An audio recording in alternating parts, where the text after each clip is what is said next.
March for Gaza সমাবেশ সফল করতে সোহরাওয়ার্দী উদ্যানে সকাল থেকে জড়ো হতে শুরু করেছে সর্বস্তরের মানুষ। দেশের খ্যাতনামা আলেম ওলামা, ইসলামিক স্কলার, খেলোয়াড়, মিডিয়া ব্যক্তিত্ব সহ বিভিন্ন শ্রেণী পেশার মানুষ এতে অংশগ্রহণে আগ্রহ প্রকাশ করেছেন। বিকেল ৩টার এই আয়োজনে জাতীয় নাগরিক পার্টি, জামায়াতে ইসলামী, হেফাজতে ইসলাম, এবি পার্টি সহ বিভিন্ন দল, সংগঠন এবং ইসলামী বক্তা সহ বিভিন্ন পেশার গুরুত্বপূর্ণ ব্যক্তিরা কর্মসূচিতে অংশ নিচ্ছেন। জাতীয় মসজিদ বায়তুল মোকাররমের খতিব মোহাম্মদ আব্দুল মালেক এই জমায়েতের সভাপতিত্ব করবেন। মার্চ ফর গাজা কর্মসূচির আয়োজক প্যালেস্টাইন সলিডারিটি মুভমেন্ট বাংলাদেশ নামের একটি প্ল্যাটফর্ম। গেল মঙ্গলবার থেকেই স্টেজ নির্মাণ, ওয়াচ টাওয়ার স্থাপন এবং জেনারেটর বসানোর কাজ শুরু হয়েছে। উদ্যান জুড়ে বসানো হয়েছে প্রায় ২০০ মাইক।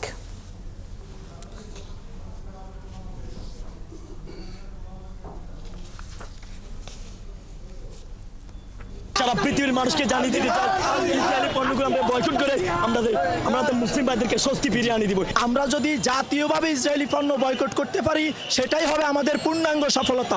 আমরা এখানে একত্রিত হয়েছি নবীজির হাদিস, কোথাও যদি কোনো মুসলিম একজনকে হত্যা করা হয়, তার প্রতিবাদ পুরো বিশ্ব থেকে করতে হবে।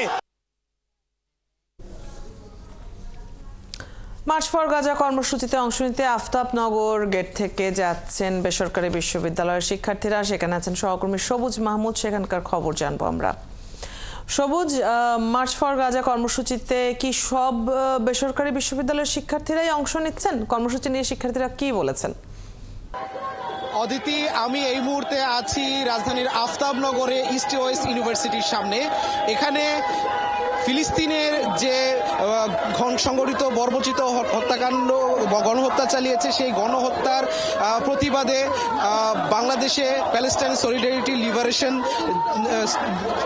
সলিডারিটি মুভমেন্ট বাংলাদেশের পক্ষ থেকে যে মার্চ ফর গাজা কর্মসূচি দেওয়া হয়েছে, সেই কর্মসূচির সাথে সহমতি প্রকাশ করে বাংলাদেশের বেসরকারি বিশ্ববিদ্যালয়ের যে সংগঠনগুলো আছে তারা একত্রিত হয়ে এখান থেকে ইস্ট ওয়েস্ট ইউনিভার্সিটির গেটের সামনে থেকে যে মূল আয়োজন সোহরাওয়ার্দী উদ্যান, সেখানে কিন্তু তারা মার্চ করবে এবং তারা এখানে পূর্ব নির্ধারিত সময়ে 12টায় একত্রিত হয়েছে এবং একটু পরে এখান থেকে তারা মৌচাক, মালিবাগ, কাকরাইল, মৎস্য ভবন হয়ে তারা যাবে মূল যে স্পট সেখানে সোহরাওয়ার্দী উদ্যানে।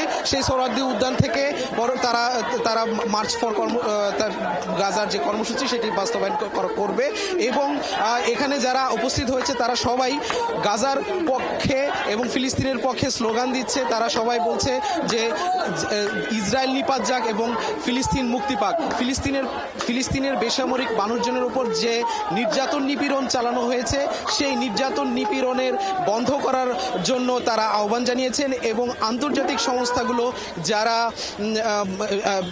তারা বলছে যে 57টি মুসলিম প্রধান দেশ, জাতিসংঘ, OIC সহ যেসব সংগঠন আছে, সেই সংগঠনগুলো রাজনৈতিকভাবে এবং অর্থনৈতিকভাবে প্যালেস্টাইনকে ফ্রি করার জন্য, প্যালেস্টাইনের পক্ষে কাজ করার জন্য তারা আহ্বান জানিয়েছে।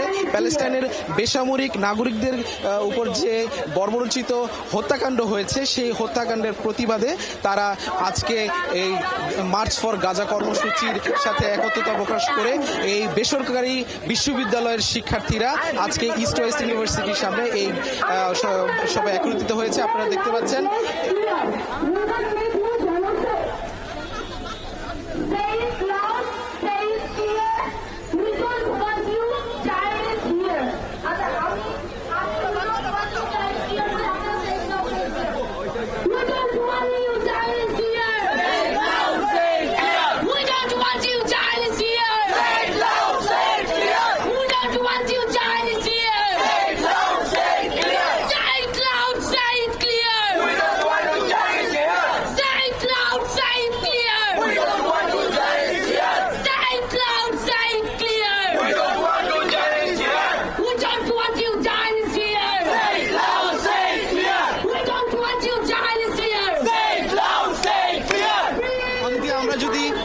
সাথে কথা বলার চেষ্টা করি আজকের এই কর্মসূচি সম্পর্কে একটু যদি আমাদেরকে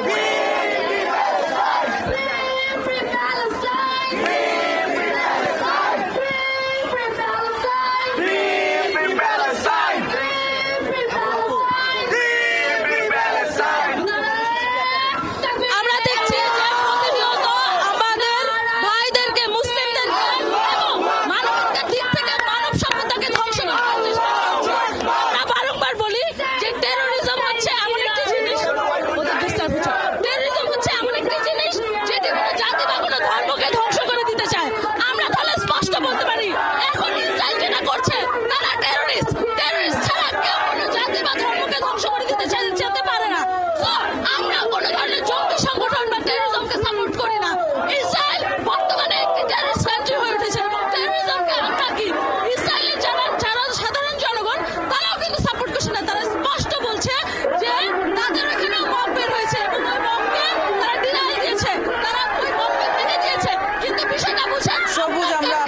মাধ্যমে বেসরকারি বিশ্ববিদ্যালয়ের শিক্ষার্থীদের বক্তব্যও জেনে নিচ্ছিলাম এই কর্মসূচি নিয়ে তাদের যে মতামত তারা ব্যক্ত করছিলেন। দর্শক, গাজায় বর্বরোচিত ইসরায়েলি আগ্রাসনের বিরুদ্ধে ঢাকায় ব্যতিক্রমী একটি গণসমাবেশ অনুষ্ঠিত হচ্ছে। আন্তর্জাতিক জনমত গঠন এবং মানবিক সহানুভূতি জাগ্রত করতে